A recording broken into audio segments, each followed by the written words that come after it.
بسم اللہ الرحمن الرحیم۔ السلام علیکم۔ Welcome to A S novels in. کیسے ہیں آپ سب؟ امید ہے خیریت سے ہوں گے۔ پیش خدمت ہے ناول آب حیات کی قسط نمبر 16۔ پودوں کو پانی کب سے نہیں دیا؟ اگلی صبح اس نے ناشتے کی ٹیبل پر سالار سے پوچھا۔ پودوں کو؟ وہ چونکا۔ پتہ نہیں، شاید کافی دن ہو گئے، وہ بڑبڑایا تھا۔ سارے پودے سوکھ رہے تھے۔ وہ اس کا چہرہ دیکھتے ہوئے حیران ہوئی تھی۔ وہ جم سے آنے کے بعد روز صبح پودوں کو پانی دیا کرتا تھا۔ اس سے پہلے کبھی امامہ نے اسے اپنی روٹین بھولتے نہیں دیکھا تھا۔ وہ سلائس کھاتے کھاتے یکدم اٹھ کر ٹیرس کا دروازہ کھول کر باہر نکل گیا۔ چند منٹوں کے بعد وہ کچھ پریشان سا واپس آیا تھا۔ ہاں، مجھے خیال ہی نہیں رہا، اس صبح وہ پودوں کو پانی دے کر آئی تھی۔ تمہاری گاڑی فی الحال میں استعمال کر رہا ہوں، 2-4 دن میں میری گاڑی آ جائے گی تو تمہاری چھوڑ دوں گا۔ اس نے دوبارہ بیٹھتے ہوئے امامہ سے کہا۔ تمہاری گاڑی کہاں ہے؟ ورک شاپ میں ہے، لگ گئی تھی، اس نے عام سے لہجے میں اسے کہا۔ وہ چونک گئی۔ کیسے لگ گئی؟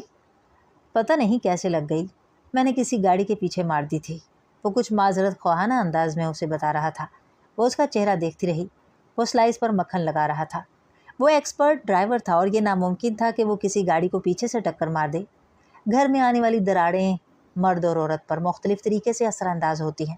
عورت کی پریشانی آنسو بہانے، کھانا چھوڑ دینے اور بیمار ہو جانے تک ہوتی ہے۔ مرد ان میں سے کچھ بھی نہیں کرتا، اس کا ہر رد عمل اس کے آس پاس کی دنیا پر اثر انداز ہوتا ہے، مگر وہ ایک رشتہ دونوں کے وجود پر اپنا عکس چھوڑتا ہے۔ مضبوط ہو تب بھی، کمزور ہو تب بھی، ٹوٹ رہا ہو تب بھی، دونوں اپنی مرضی سے اس رشتے سے نکلنا چاہ رہے ہوں تب بھی۔ امامہ نے اس کے چہرے سے نظریں ہٹا لی۔ اس رات وہ ڈاکٹر صاحب کے گھر اس واقعے کے بعد پہلی بار ان کے لیکچر کے لیے گیا تھا۔ امامہ ہمیشہ کی طرح آج بھی اس کے ساتھ تھی۔ وہ عام طور پر لیکچر والے دن وہاں آتے ہوئے امامہ کو ساتھ لے آیا کرتا تھا یا سعیدہ کی طرف چھوڑ دیتا تھا، جن کا گھر وہاں سے 10-15 منٹ کے فاصلے پر تھا۔ جتنی دیر وہ لیکچر سنتا، امامہ سعیدہ اماں یا آنٹی کے پاس بیٹھی رہتی، پھر وہ وہاں سے کھانا کھا کر آ جاتے تھے۔ ڈاکٹر صاحب نے آج بھی سالار کا استقبال کسی گرم جوشی کے بغیر صرف ہاتھ ملا کر کیا تھا۔ لیکچر کے بعد ڈنر بھی انہوں نے سالار کے لیے وہ پرانی توجہ نہیں دکھائی۔ ڈنر پر فرقان بھی تھا اور ڈاکٹر صاحب فرقان سے گفتگو میں مصروف رہے۔